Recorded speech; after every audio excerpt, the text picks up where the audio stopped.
Gavà s'ha convertit per uns dies en la ciutat anfitriona de la trobada escolar de Korfball, una trobada que arriba a la seva 11a edició i en la qual hi han participat entre dilluns i dimarts un total de 9 escoles de la nostra ciutat i també de Castelldefels i Viladecans. Aquest esport es fomenta des de les escoles pel seu valor pedagògic i els centres educatius, comptant amb el suport de la Federació Catalana de Korfball. L'objectiu de tot plegat és que un cop acabat l'educació primària se segueixi practicant als instituts i fins i tot es pugui organitzar una lliga d'equips federats al Baix Llobregat. La zona esportiva de Can Tintorer acull durant 2 jornades l'11a trobada escolar de Korfball, un esport tan desconegut pel gran públic com popular entre els escolars. I és que a les escoles de la comarca s'ha introduït mica en mica pel seu valor pedagògic. Es tracta d'un esport on es penalitza el contacte i els equips són mixtes. És una bona eina educativa perquè és un esport que té característiques de molts esports a la vegada. El fet que s'assembli una mica al bàsquet, una mica també al handball, que hi hagi molta coeducació, que es treballin nois i noies de forma mixta, és molt bo.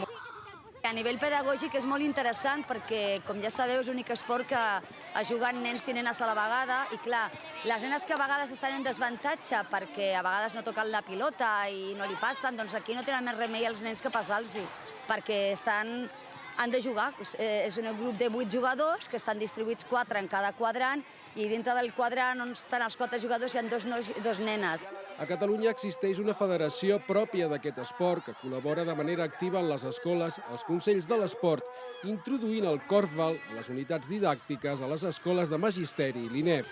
La nostra tasca és intentar facilitar al màxim que et puguin tenir cistelles. Nosaltres els intentem facilitar cessió de material, els consells esportius estan també comprant material per cedir-lo, els ajuntaments cada cop estan també més interessats a l'hora de muntar festes de l'esport, a l'hora de muntar activitats al seu municipi, també compten amb el Korfball. L'objectiu tant de les escoles com de la Federació Catalana de Korfball és que més enllà de l'educació primària els alumnes segueixin practicant l'esport als instituts o formant equips federats per competir en una lliga. Creiem que s'ha de fer potser un passet més a nivell de, sobretot, extraescolar. Sí que ens agradaria treballar amb el Consell Esportiu i treballar amb aquestes ampes de les escoles per poder començar a treure equipets extraescolar i poder muntar una lligueta que sigui del Baix Llobregat. El Korfball fomenta valors com la solidaritat i la coeducació entre iguals i és de fet un reflexe del que es vol transmetre als alumnes des de les escoles.